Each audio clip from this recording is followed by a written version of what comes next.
Hi everyone, welcome back to the channel. My name's Claudia Ray, and today we're going to be diving into the top 5 mistakes that new traders make, and most importantly, how to avoid them. Yes, trading can be extremely rewarding, but it also has its challenges, especially for new traders. So stick around because avoiding these mistakes might just save you quite a few headaches in the future. So let's get started. The first mistake is not having a trading plan. I see so many new traders just jumping into the markets without a structured approach. It's like trying to drive to a destination without a map. You're most likely going to get lost. A trading plan should include your entry strategy, your exit strategy, how you're going to manage your risk, and your goals. A trading plan is basically a written set of rules that you can follow. Make sure that you have it defined, the maximum amount of your account that you're willing to risk on each trade idea. Have clear targets and know when to cut your losses. And remember that failing to plan is planning to fail. You need to have a trading plan in place. Now moving on to the second mistake, which is over leveraging. Leverage can be a really powerful tool, but it's a double-edged sword. Beginners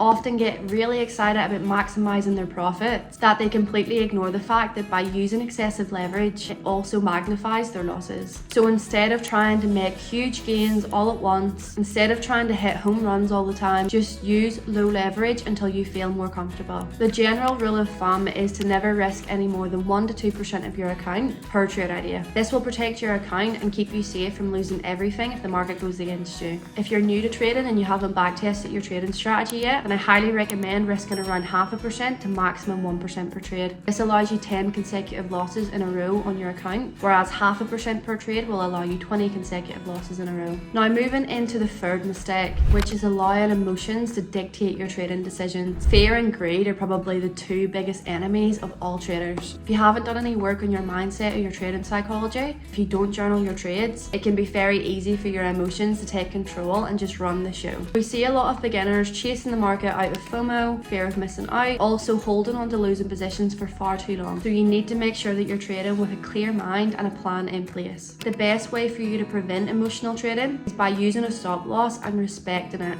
Let it be. Once you've entered a trade, let the trade play out. Don't move your stop loss, don't remove your stop loss. If you've calculated proper risk in accordance to your trading plan and you're in the trade, you just need to let it play out. You can set and forget, you can walk away from your laptop, you can walk away from your phone, whatever device you're using to enter trades on, just try and forget about it, let it play out. But also understand that taking losses is just a part of the game. If you can learn to find the discipline to follow your risk management rules now, it's going to save you a lot of time and money in the long run. Now the fourth mistake is not keeping a trading journal. You've probably heard people talk about trading journals before. You might have asked yourself, like, what's the big deal? Why are they so important? And the answer is that a journal helps you to track your trades, learn from your mistakes, and recognize patterns in your behavior so that you can improve. Many new traders do not think that keeping a journal is important, but it really is. It's actually one of the most effective tools for improving your skill set. So for every trade that you place, make sure that you're writing down why you took it, how you felt, and what the outcome was. This will really help you to identify whether you're following your plan or whether emotions got in the way.